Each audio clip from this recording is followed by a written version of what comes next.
Howdy, y'all. I'm going to do another discussion of a story that I've read. This time I'm going to discuss The Sleeping Beauty. This is, as always, a Grimm's fairy tale, and it's not for kids. This isn't the actual story, just a discussion of the story.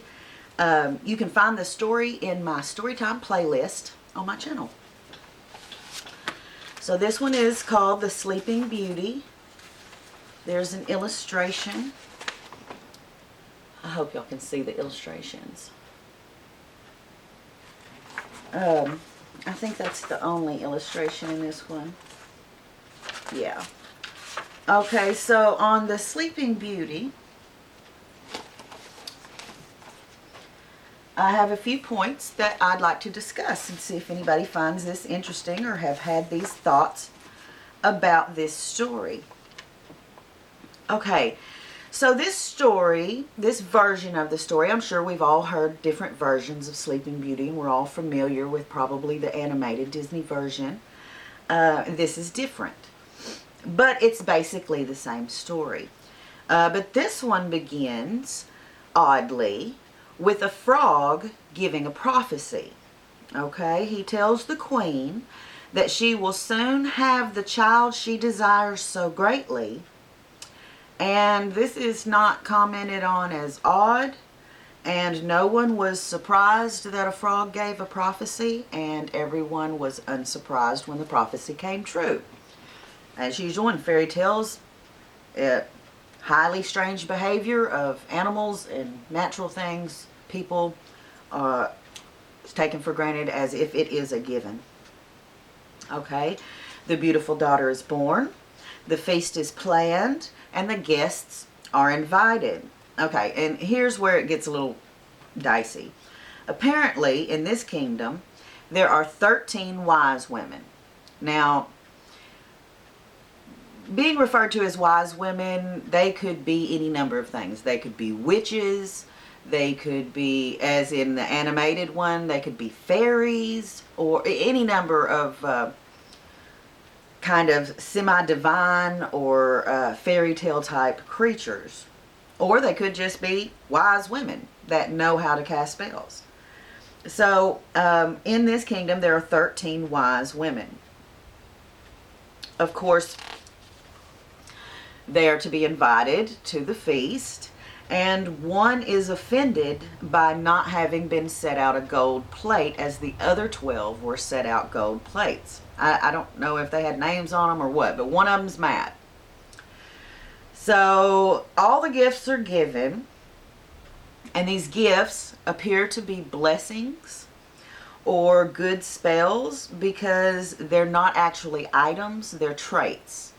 Beauty, a lovely singing voice, grace, poise, different attributes are gifted to the princess. So 11 of the wise women give, and one waits.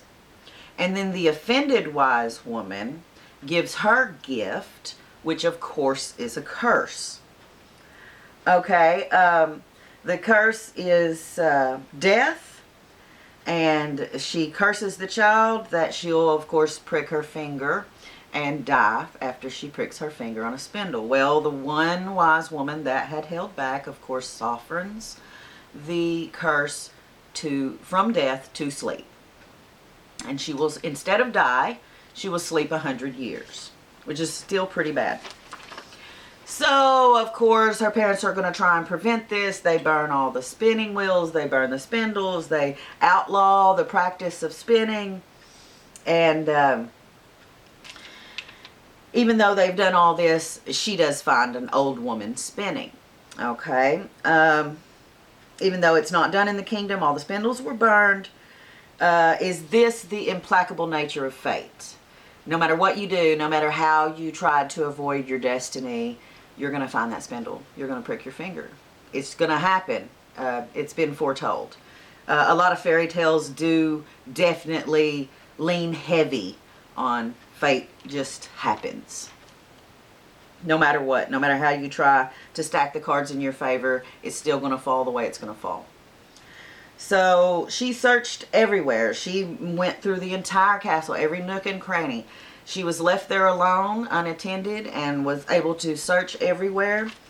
And she had to actually unlock a rusty lock with a rusty key to get in a tiny door to find this old woman spinning. Possibly suggesting that old adage, peep not through the keyhole lest ye be vexed. So don't be over curious.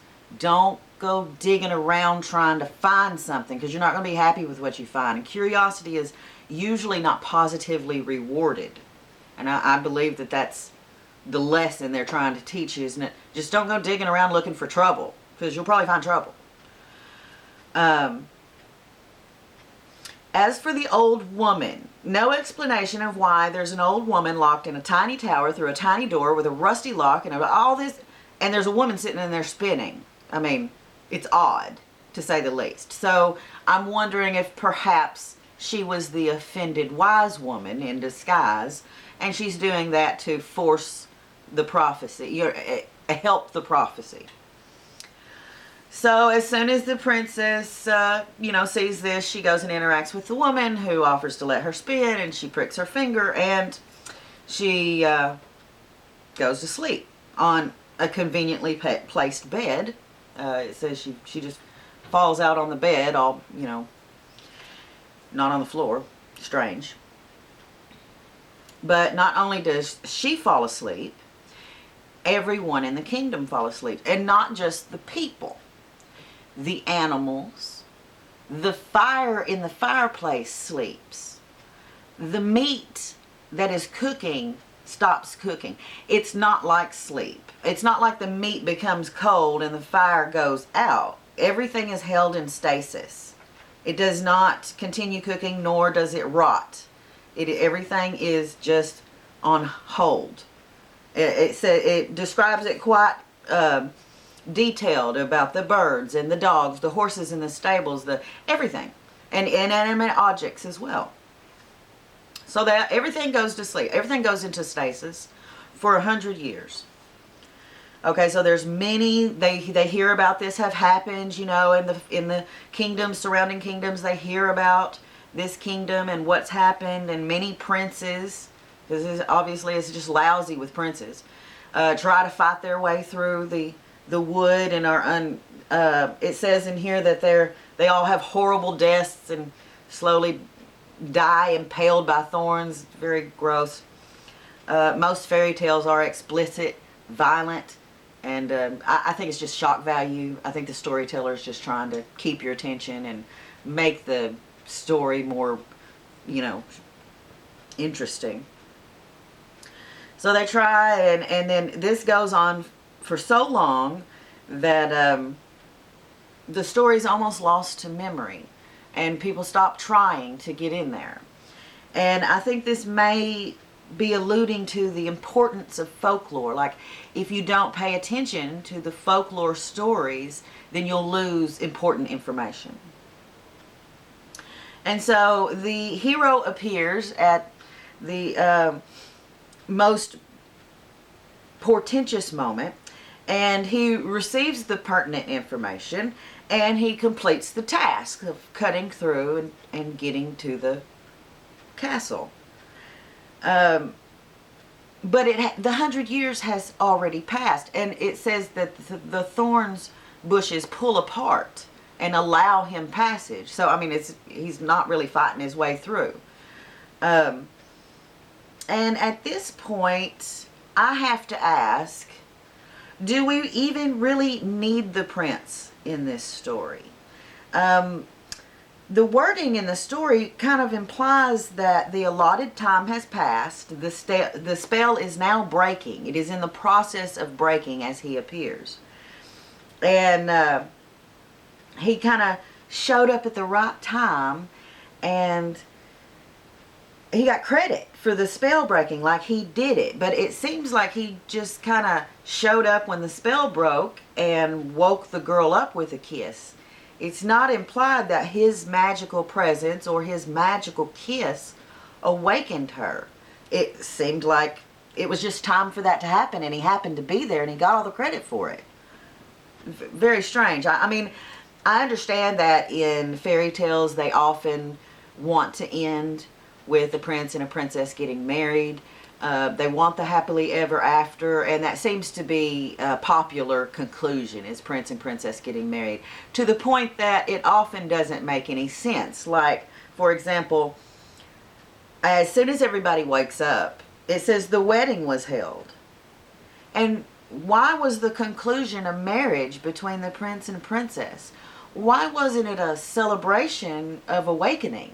That they all woke up, and wouldn't they celebrate then, right then, and be like, yay, we're awake? But they all woke up immediately, prince and princess get married.